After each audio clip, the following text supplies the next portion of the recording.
Keputusan pemerintah untuk menaikkan harga bahan bakar minyak atau BBM menjadi pro kontra di kalangan masyarakat. Tak sedikit yang berpendapat langkah ini sangat berimbas pada masyarakat yang kurang mampu dan menilai kenaikan harga BBM dapat mempengaruhi harga ragam komoditas lain di pasaran.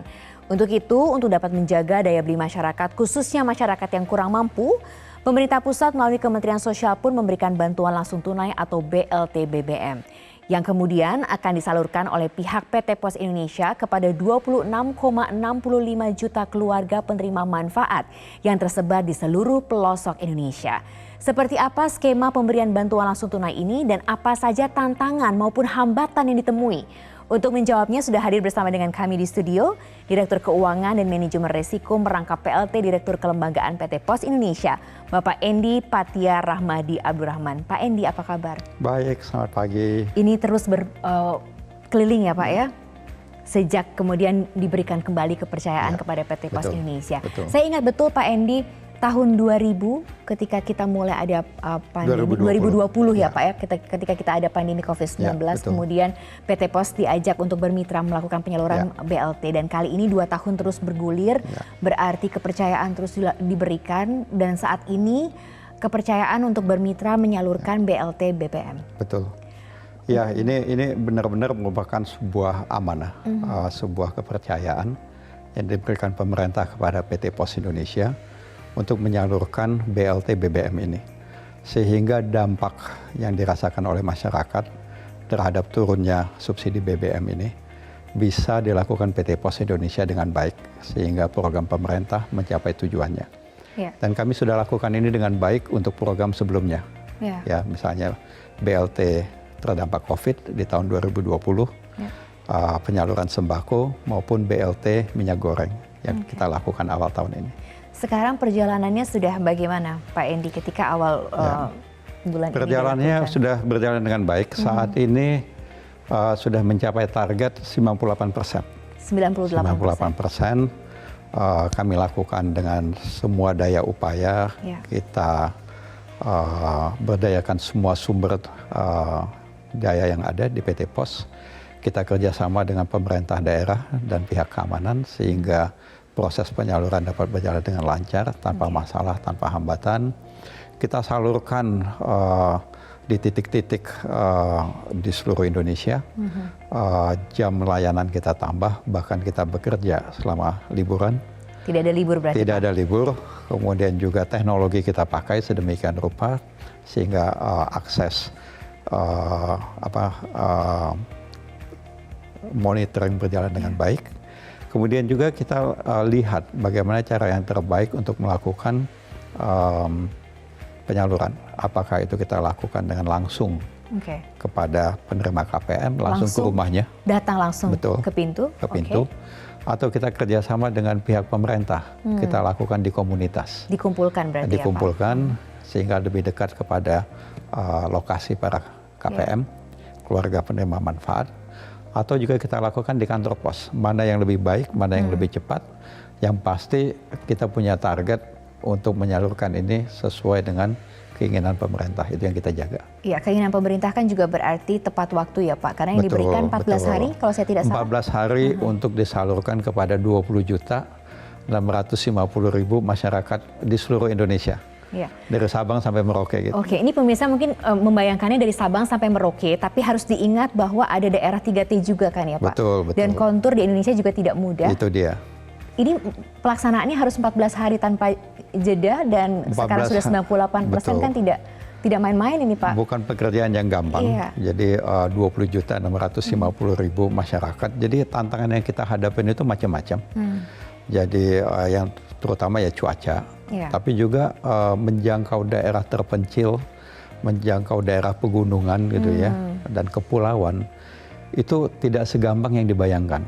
Jadi moda transportasi itu kita pakai semua, dari pesawat komersial sampai pesawat perintis, kita pakai berbagai jenis mobil, dari mobil biasa sampai 4-wheel drive, motor biasa, motor trail, perahu motor, sampan dan lain sebagainya. Kita pakai termasuk jalan kaki, ya bisa 4-5 jam jalan kaki ke puncak pegunungan untuk mencapai mungkin hanya segelintir masyarakat penerima.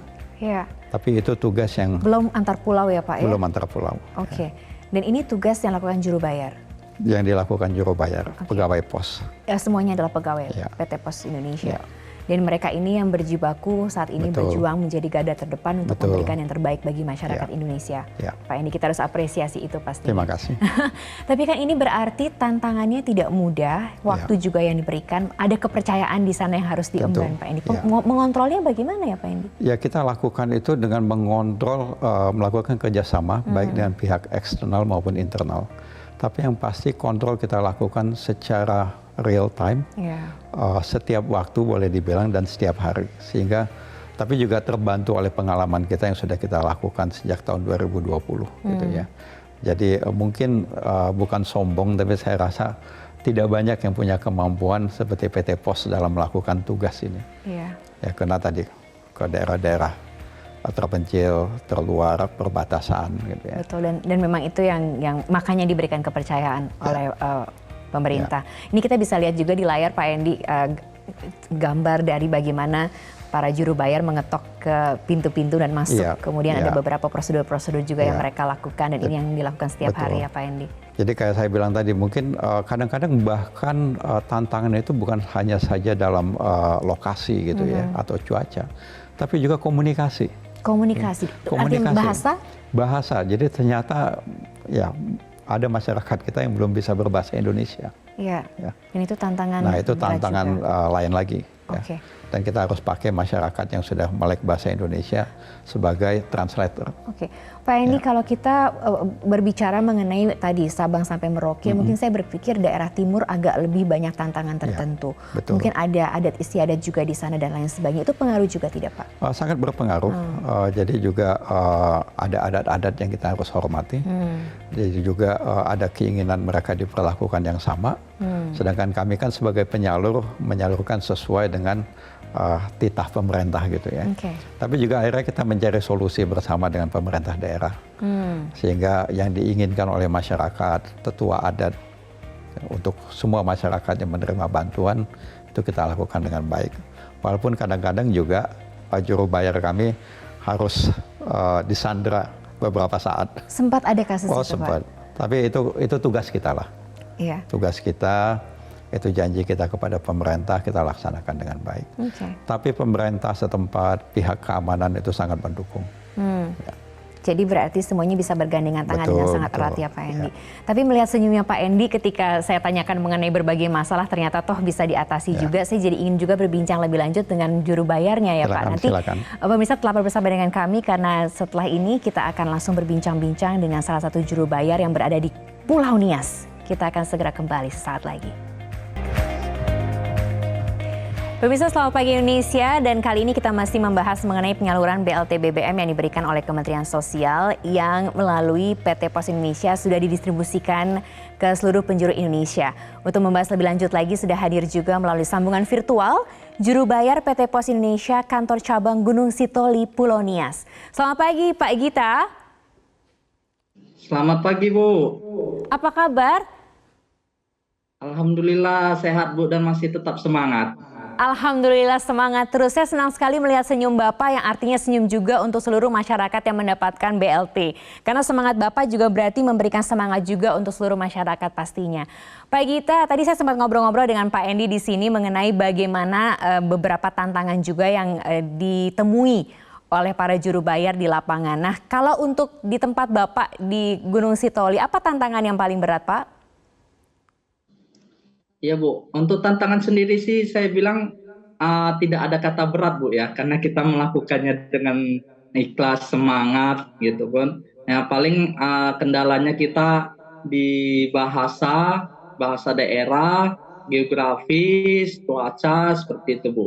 Makanya kalau kita di bahasa daerah, kita di setiap tim juru bayar itu ada memang penduduk asli dan suku asli dari Pulau Nias ini yang untuk membantu kita dalam menerjemahkan bahasa, gitu Bu. Untuk secara geografis memang banyak jalan-jalan yang tidak bisa dilewati oleh kendaraan roda 4. Bahkan kita menyeberangi sungai-sungai yang besar, kita melihat dulu debit air, baru bisa kita seberangi. Bahkan untuk di pulau-pulau kecil seperti Simo, Hibala, Tanamasa itu kita menyeberang menggunakan kapal boat yang tentu saja kita berdasarkan cuaca baru bisa kembali. Bahkan setelah sampai di lokasi, kita untuk kembali lagi ke Gunung Sitoli, belum tentu juga kita bisa langsung kembali di hari itu juga. Bahkan bisa sampai menginap 1 malam karena cuaca yang belum mendukung gitu, Bu. Dan ditambah lagi juga di Kepulauan Nias ini masih 40% jaringan yang bisa diakses internet. Jadi kita juga menggunakan internet, aplikasi pembayarannya menggunakan jaringan. Jadi yang masih 40% daerah-daerah 3T ini yang sudah dapat diakses internet. Oke, Pak Gita, tapi berarti kalau tadi sudah ditemukan solusi-solusinya, apa catatan penting lainnya? Misalnya masyarakat di sana sudah terdata semua, bagaimana kondisi masyarakat ketika Pak Gita datangi dan lain sebagainya, apa yang bisa diceritakan? Ya, tentu saja masyarakat yang datang itu sudah terdata, Bu ya, dan sudah ada dalam daftar penerima atau KPM. Jadi waktu kita datang itu sungguh sangat membuat saya luar biasa dan terharu, Bu ya. Mereka sangat excited, semangat gitu. Kita tiba, mereka bahkan memberikan tepuk tangan gitu kan. Dalam yang saya artikan ini sebagai bentuk terima kasih mereka kepada pemerintah untuk daerah mereka yang sulit diakses ini, kita bisa menembus sampai ke titik daerah mereka gitu, Bu. Oke, Pak Gita, tadi ketika saya ngobrol-ngobrol dengan Pak Endi di studio, Pak Endi mengatakan ada beberapa metode penyaluran. Di tempatnya Pak Gita di Gunung Sitoli, apakah hanya mendatangi tempat untuk ketok pintu? Apakah juga ada beberapa metode lainnya yang dilakukan untuk penyaluran langsung tunai ini? Oke, untuk metode penyaluran kita ada di komunitas dan door to door ketok pintu, Bu ya. Untuk di door to door ketok pintu, kita prioritas lansia yang memang tidak bisa datang ke komunitas, disabilitas, yang sedang sakit, seperti itu, Bu. Kalau untuk di komunitas, memang kita langsung ke titik terdekat dengan daerah-daerah yang sudah kita jadwalkan, sehingga masyarakat tidak jauh untuk menerima bantuan dari pemerintah ini. Oke. Apa aspirasi masyarakat di sana, Pak Gita, atau mungkin Bapak sebagai juru bayar kan juga mungkin bisa merangkum aspirasi dari masyarakat di sana kira-kira terkait BLT ini? Mungkin sekarang sebutannya juru bicara nih, bukan juru bayar lagi untuk masyarakat di sana. Apa Pak Gita? Pak Endi bilang input yang penting ini katanya. Iya, Bu. Aspirasi dan masukan dari masyarakat, mereka yang pertama mereka sangat berterima kasih, Bu ya, kepada pemerintah selaku pemerintah telah memperhatikan sampai daerah terpencil, pemerintah memperhatikan mereka, dan harapan mereka pemerintah teruslah membantu masyarakat yang memang dalam kondisi perekonomian yang dikatakan menengah ke bawah, Bu. Mereka sangat berterima kasih, sudah dibantu, bahkan dikunjungi sampai ke daerah mereka yang menurut mereka orang-orang luar dari daerah itu akan sulit untuk mengakses, gitu, Bu. Oke. Ini dan ternyata dibuktikan Pak Endi bahwa PT Pos bisa ya, dan melihat semangat dan senyum dari Pak Gita ini kan contoh satu dari semua juru bayar. Total ada berapa ya Pak? Pegawai kami ada lebih dari 20.000, Bu. 20.000. Dan kami maksimalkan resources itu. Tapi cukup, apakah untuk mempercepat perlu ada tenaga tambahan? Kadang-kadang perlu bantuan dari pihak eksternal, tapi tentu kita lakukan seleksi dengan ketat karena ada aturan main yang harus dijaga di sini. Kepercayaan pemerintah menyalurkan uang, gitu ya. Iya. Ya. Dan ternyata seperti yang tadi Pak Endi ceritakan di awal memang di segmen sebelumnya dan kini terbukti ketika kita berbicara langsung dengan Pak Gita di juru bayar di Gunung Sitoli di Kepulauan Nias bahwa memang kendala bahasa dan juga lokasi, kemudian juga alat transportasi. Nah, alat transportasi itu semua. Ini BLT yang pertama ini kan cair yang dibagi dua kan ya Pak ya? Ya, jadi total itu kita kan dikasih daftar 20.650.000 keluarga penerima manfaat. Jadi masing-masing keluarga penerima manfaat itu akan menerima 150.000 per bulan untuk 4 bulan. Jadi total 600.000. Kemudian 600.000 ini akan disalurkan dalam 2 tahap. Jadi tahap pertama 300.000 yang sekarang kita salurkan di bulan September ini. Kemudian tahap kedua 300.000 lagi akan disalurkan di bulan November, insya Allah. Oke, ini berarti saya akan ke Pak Gita. Pak Gita siap untuk terus lanjut ke periode yang kedua ini Pak, karena setelah yang pertama kan sudah mau selesai. Yang kedua siap nih Pak Gita dan teman-teman di sana? Sudah pasti siap Bu.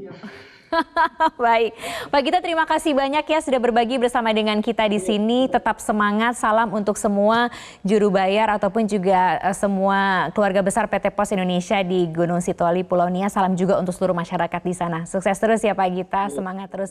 Senyumnya ini menebar energi positif. Terima kasih banyak.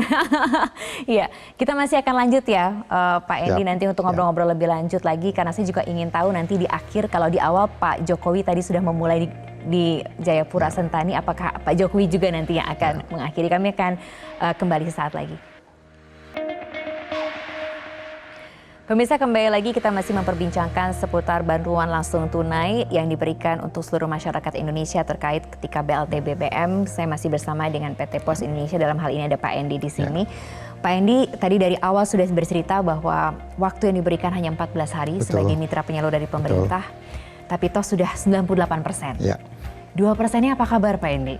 Ya, jadi kita terus maksimalkan segala daya upaya untuk mencapai target 100%. Nah memang kadang-kadang ada kendala yang kita hadapi di lapangan. Apa Pak yang paling misalnya keluarga penerima manfaat itu sudah tidak ada di lokasi alamat yang ada gitu, sudah pindah tempat. Nah itu kadang-kadang kita butuh waktu untuk mencari tempat mereka yang baru. Atau juga ternyata datanya tidak sesuai dengan kenyataan di lapangan. Nah ini yang kita coba sinkronisasikan dengan pemerintah. Selain itu tadi mungkin gangguan cuaca agak memperlambat kerja kita, keterbatasan alat transportasi. Tapi kita akan maksimalkan target 100% itu. Ini kan diawali ketika di Jayapura Sentani kemarin kan Pak Jokowi dan Ibu Iriana yang kemudian memberikan bantuan langsung tunai di kantor pos cabang di sana. Akan diakhiri dengan Pak Jokowi dan Bu Iriana juga? Itu kita tunggu, tapi Pak Presiden sudah banyak melakukan kunjungan 2 minggu yang lalu, seingat saya ke Tual, di Ternate, dan minggu ini kalau tidak salah di Halmahera Barat dan Halmahera Timur. Jadi Pak Presiden sangat-sangat aktif dalam ikut langsung terjun melakukan penyaluran bantuan ini. Jadi kami tunggu jadwal Bapak Presiden dan kami harus siap untuk itu. Jadi ini sekaligus mengundang ya Pak? Betul, betul. Oke, tapi kan keterlibatan PT Pos Indonesia kan tadi dari awal kita sudah berbincang-bincang ya Pak, dari tahun 2020 sebetulnya. Nah, berbagai kemitraan, maksud saya berbagai kegiatan BLT ini kan sudah dilakukan selama 2 tahun ini. Apa catatan pentingnya dari PT Pos Indonesia Pak Endi? Kalau sudah berbicara mengenai sekarang kepercayaannya sudah 2 tahun ini. Ya, catatan penting yang kami dapat bahwa satu yang saya sudah jelaskan sebelumnya bahwa tugas ini adalah amanat dan ini kepercayaan yang kami terima dari pemerintah. Dan program pemerintah ini program penting untuk menjaga daya beli masyarakat, terutama masyarakat yang masuk garis miskin, masyarakat yang ada di pedalaman, di perbatasan, daerah yang sulit dijangkau. Sehingga menjadi catatan buat kami bahwa tugas yang diberikan ini harus kami lakukan dengan baik.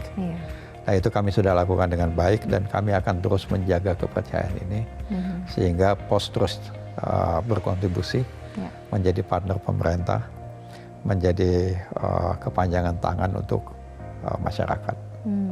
Oke. Demikian. Tapi kalau melihat dari garda terdepan tadi juru bayar sempat kita bincang-bincang juga gitu ya dengan senyumnya, semangatnya gitu kan, sepertinya juga bisa memberikan semangat juga dan senyum untuk seluruh masyarakat gitu ya Pak ya. Karena ini menjadi penting juga, mereka yang menyalurkan juga adalah kaki tangan terpenting sebetulnya. Jadi selama pasukan di lapangan happy, senang, bangga dengan tugas itu, ya itu kita jaga. Kita jaga. Oke. Tapi berarti ketika kita bicara mengenai daerah-daerah terpencil atau 3T dan lain sebagainya, ada perlakuan khusus tidak sih Pak Endi? Tidak ada. Jadi semua sama. Jadi yang kita jaga itu bahwa target penyaluran 20.650.000 itu kita lakukan sesuai dengan waktu atau jangka waktu yang diberikan pemerintah. Itu yang kita jaga dengan baik. Oke, Pak Endi terima kasih banyak. Terima kasih. Sukses terus untuk PT Pos Indonesia dan terus memberikan tadi senyum dan layanan yang terbaik. Ya, terima kasih. Terima kasih Pak Endi. Salam untuk semua ya Pak Endi. Siap, terima kasih. Dan pemirsa, demikian bincang-bincang kami dengan PT Pos Indonesia sebagai mitra penyalur dari pemerintah untuk memberikan BLT ataupun juga bagian dari perpanjangan tangan pemerintah. Dan yang pasti kita masih akan terus memberikan yang terbaik untuk masyarakat Indonesia. Tetaplah di Selamat Pagi Indonesia untuk berbagai informasi lainnya. Sampai jumpa.